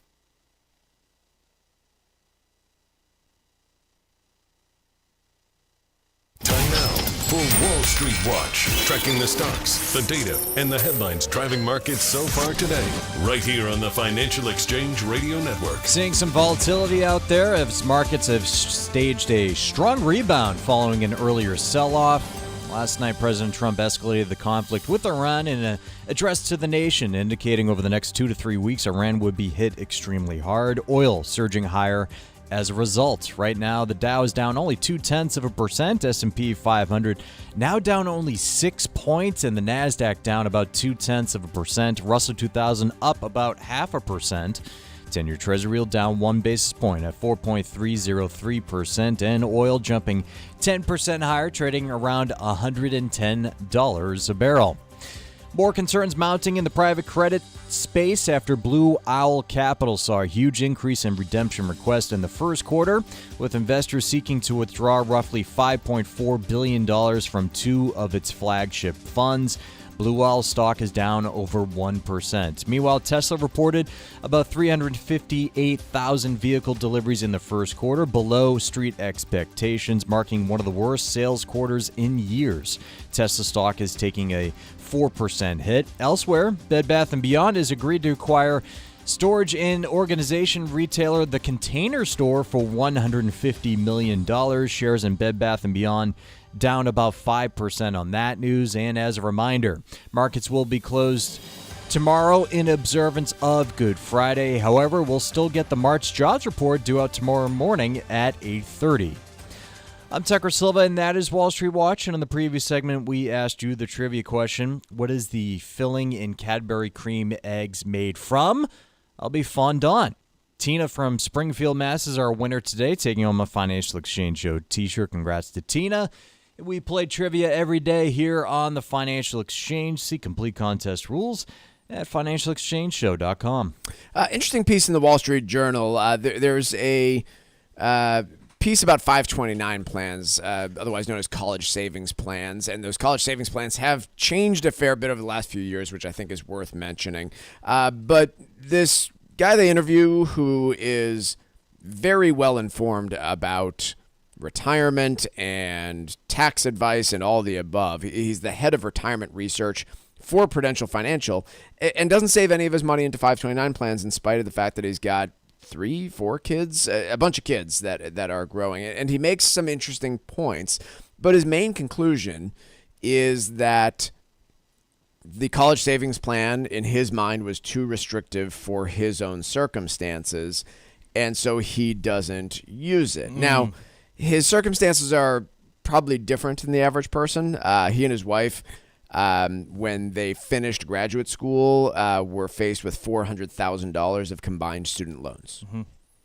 So, one, with that perspective, you might think, hey, maybe I want to help my kids out with student loans a little bit. But what he found was, hey, by the time we actually got those student loans paid off, there wasn't much of a runway to be able to get into 529 plans and get the tax-free growth that you would want. Can you help listeners kind of understand why that might be the case, right? If you're starting to save in a 529 plan at age 15 for your kid, what's the real opportunity and the opportunity cost of going with that route? Yeah, so let's say you hypothetically were able to put $10,000 into a 529 account. The reason that I'll often tell clients that it's not that worth considering when you do have, for example, a 15-year-old who's 3 years away from enrolling at college is that the biggest benefit to a 529 is the tax-free growth. You want that 10 grand to be able to compound to hopefully grow to 20,000 to 40,000. When you only have 3 years to do that before you could potentially start to access the money to pay for tuition expenses,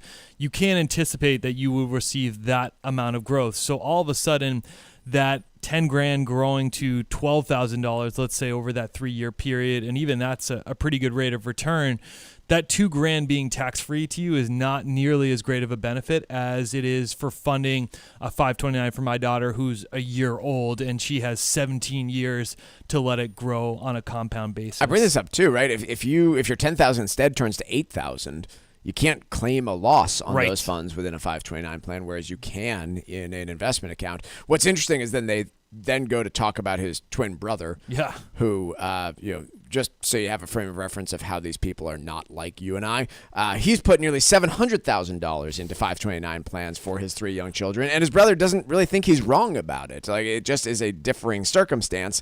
I fully recognize that most Americans cannot afford to put $700,000. That's probably the biggest balance I've heard of in 529. That's not the balance. That's what he's put in. Invested. I thought that was the total He's across put all the nearly accounts. $700,000 into 529s. Maybe they misquoted that, but that is a tremendous amount of funding into 529 plans.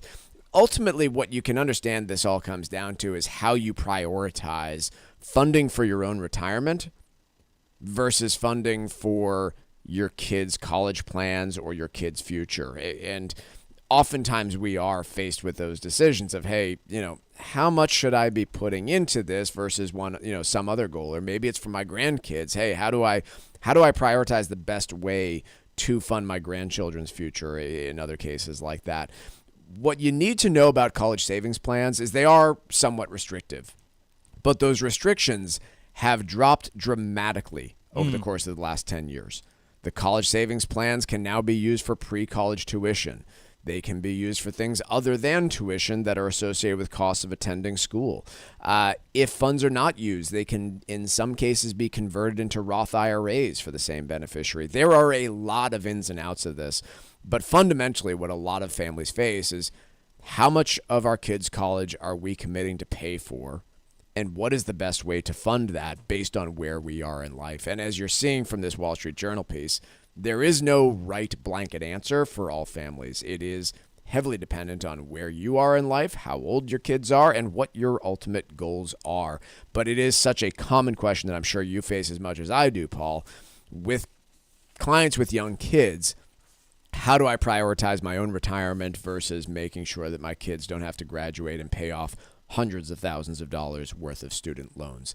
If you have questions about how to fund your financial future and your kids' financial future or grandkids' financial future, give the folks at Armstrong Advisory Group a call. We're well equipped to talk about this and other types of savings vehicles, and we can spend time with you too. The number's 800-393-4001. There is a lot of question. There are a lot of questions and confusion about the subject of retirement versus college savings. And if you have questions too, free number to give us a call, 800-393-4001.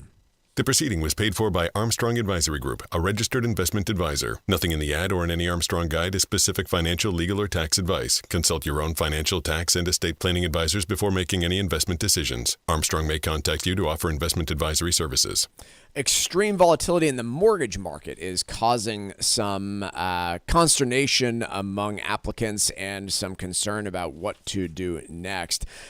You are seeing that volatility really on a day-to-day basis, almost like you're seeing it in the stock market. But the week leading up to the events in Iran, you had the 30-year mortgage rate going for less than 6%, and plenty of people were locking themselves into those mortgages. I was actually speaking with somebody who works in the building that we're in, and his son, I think, was buying a place, locked his mortgage rate in at around 6%, and then is now having to sell off a whole bunch of equities to be able to fund the mortgage at the downturn of the stock market, and so is balancing those two things. But we saw those mortgage rates, which were below 6% in mid-February, surge to a high recently of 6 2/3%. Over the last 2 days, they've come cratering back down to 6.45. But I think the salient point here as a potential purchaser of a home is that it's really difficult to make any sort of long-term decisions when mortgage rates are fluctuating by 0.5% in a few weeks. It is. It's just another variable that really doesn't help the spring housing market at all. It just leads to sort of more hesitancy. Or I think it's going to lead to paralysis, right? Yeah. I think owners of homes that are looking to sell are going to say, I don't know if I want to list right now. How are people going to feel about buying a home when, obviously, the mortgage rate is top of mind for people, but you know what? Like gas prices and stock market volatility also leads to nervousness. And then on the buyer side, you're sitting there saying, okay, this week I have $500,000 worth of buying power. Next week I've got $450,000. How do I put a bid in on a home and know that I can actually afford the payments or afford the down payments with these future payments that I'll have to make at a rate of 6.6 versus 6.2? And the rate's such a focus because so many of those homeowners who are sitting on existing homes are still probably locked in at those lower levels that we saw in the pandemic period where they're sitting at 3 or 4%. Yeah, I think the psychological impact of a rate with a 5 on it versus a 6 was pretty big. It is. It only lasted a week. But, if we can get back down there, I'd be optimistic. But we just don't have a ton of time to see rates shoot back down here in time for the spring housing market. So we will see. Let's take a quick break here. When we come back, Stack Roulette is next. The Financial Exchange streams live on X. Stay on top of the markets and get live reaction as it happens. This is the Financial Exchange. Leaving assets to your family may sound simple, but you need the right plan. Cushing & Dolan's new guide is called How to Leave Assets to Beneficiaries. Protect your assets and control your family's inheritance. Call 866-848-5699 and request your free guide today. That's 866-848-5699 or request the guide online at legalexchangeshow.com. The proceeding was paid for and the views expressed are solely those of Cushing & Dolan. Cushing & Dolan and or Armstrong Advisory may contact you offering legal or investment services. Cushing & Dolan and Armstrong Advisory do not endorse each other and are not affiliated. This is Michael Valila, Adjutant of the Disabled American Veterans Department of Massachusetts. The DAV of Massachusetts has helped me and countless others adjust to civilian life through a variety of incredible programs. Through our local Veterans Assistance Program, we provide necessary services to veterans and their communities, such as food shopping, landscaping, and companionship, but we need your support. You can help by making a donation today. Please visit dav5k.boston. That's dav5k.boston. Organization can make a big difference when life takes an unexpected turn. Hi, this is Mike Armstrong from the Armstrong Advisory Group. Having your most important information all in one place may help the people you trust handle critical financial or legal decisions if a crisis occurs. We've written a new guide called Building Your Emergency Financial Binder. In it, we offer strategies that can help you coordinate the most vital details of your life, including key contacts, legal documents, and property information. Our goal is to provide you with a clear plan for the people you trust if they ever need to help manage a life-altering situation. Call 800-393-4001 right now and ask for your free guide called Building Your Emergency Financial Binder. That's 800-393-4001, or you can request it online at armstrongadvisory.com. The proceeding was paid for by Armstrong Advisory Group, a registered investment advisor. Nothing in the ad or in any Armstrong guide is specific financial, legal, or tax advice. Consult your own financial, tax, and estate planning advisors before making any investment decisions. Armstrong may contact you to offer investment advisory services. Environmental nonprofit Ocean River Institute is working with communities to tackle climate change with nature-based solutions that feature slowing water down and building more soil with grasses and plants. Research indicates that people acting in their own neighborhoods can build an inch of soil in a year and slow sea level rise down by as much as 25%. Please visit oceanriver.org for more information on opportunities to make a difference and go the distance for savvy stewardship of a greener and bluer planet Earth. As a busy mom to 4 kids, my to-do list is full. Trying to fit in exercise, eating right, and prioritizing self-care can feel next to impossible. While we can't add more hours to the day, we do have a great resource to help. Go Red for Women has easy tips, tools, and information to help you and your family live a healthier life. So to all the moms, the aunts, the grandmothers, and amazing women out there doing it all, visit goredforwomen.org/momlife today. You take care of them, Go Red for Women will take care of you.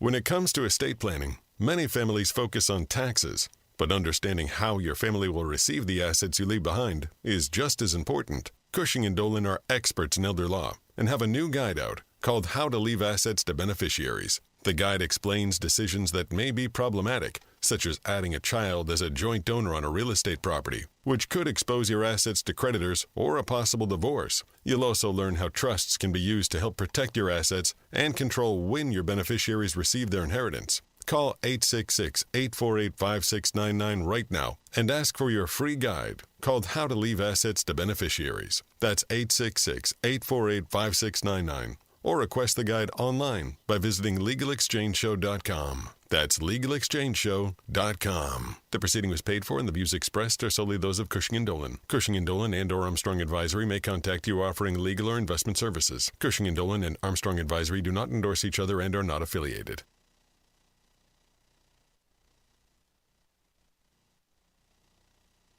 Subscribe now to our YouTube page, where you'll find daily interviews and full shows of the Financial Exchange. We'll get you caught up on anything and everything you might have missed, right here on the Financial Exchange.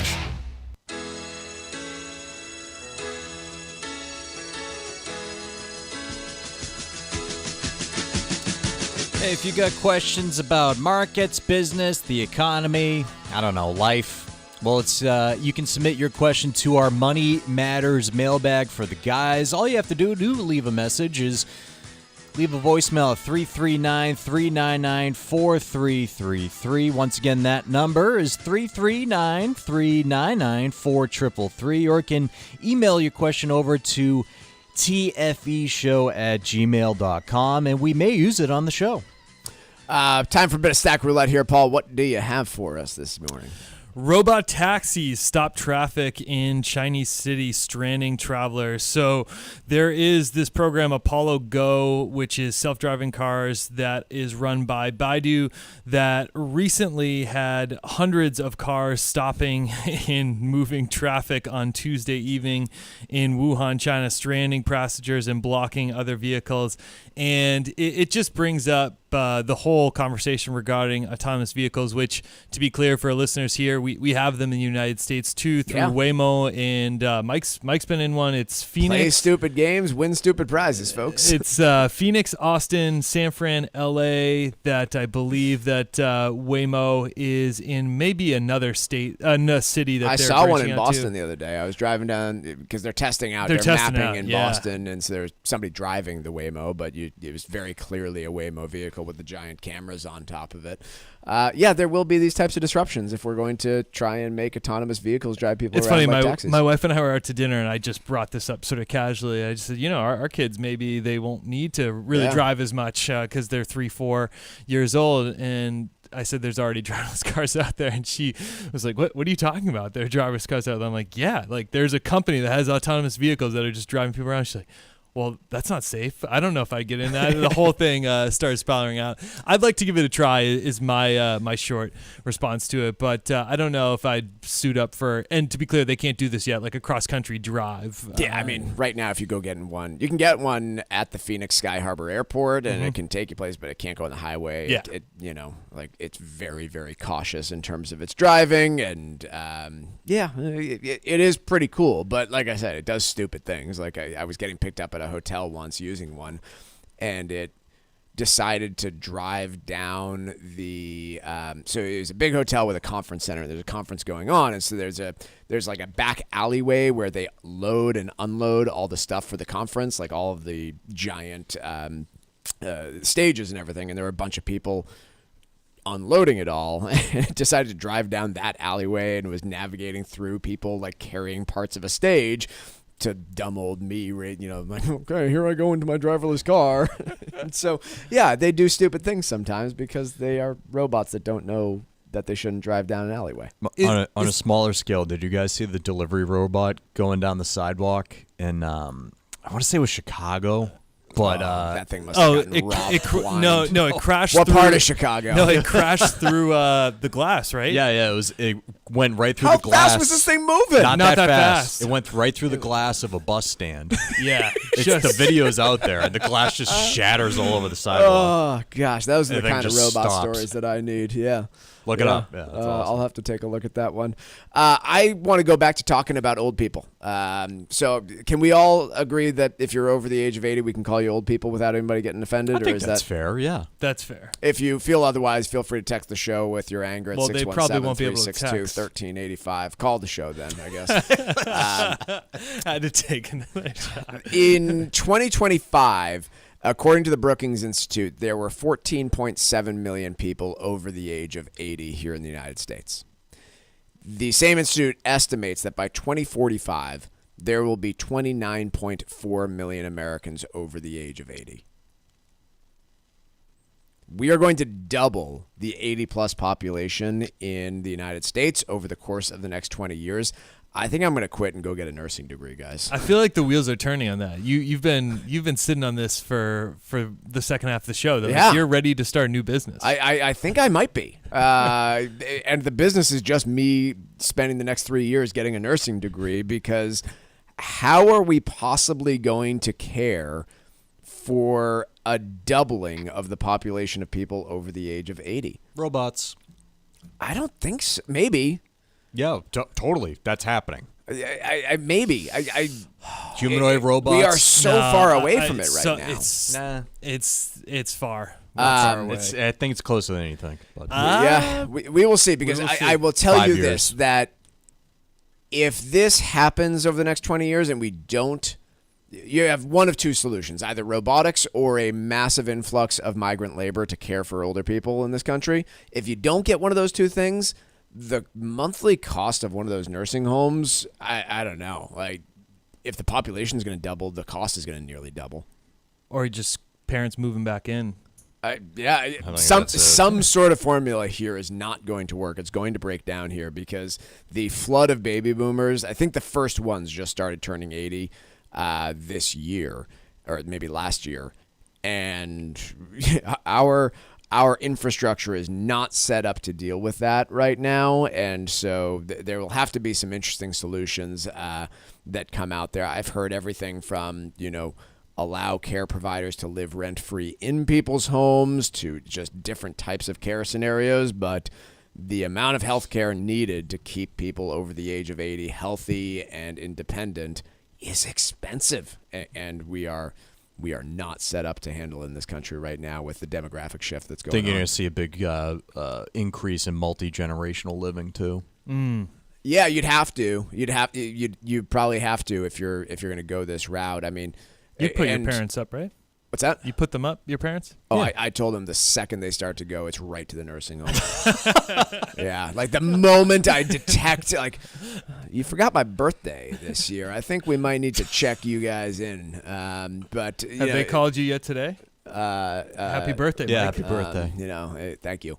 But yeah, this is a massive demographic shift, and we will see how it's prepared for. But I think even at these current costs, the idea that we're going to be able to afford as a society to care for our aging population is going to be a wild formula to try and fix. Maybe with the demand, the supply gets created and businesses start to sprout up to take care of the elderly, to cash in. Yeah. Dow, S&P, and NASDAQ are all down as we close out the show, but very slightly and much less than when we started the show at 10 a.m. Dow off 113 points, S&P down 6, and NASDAQ down 32. Markets are closed tomorrow, but we will have an 8:30 a.m. jobs report, so we'll be back at it then. Have a great afternoon, everybody.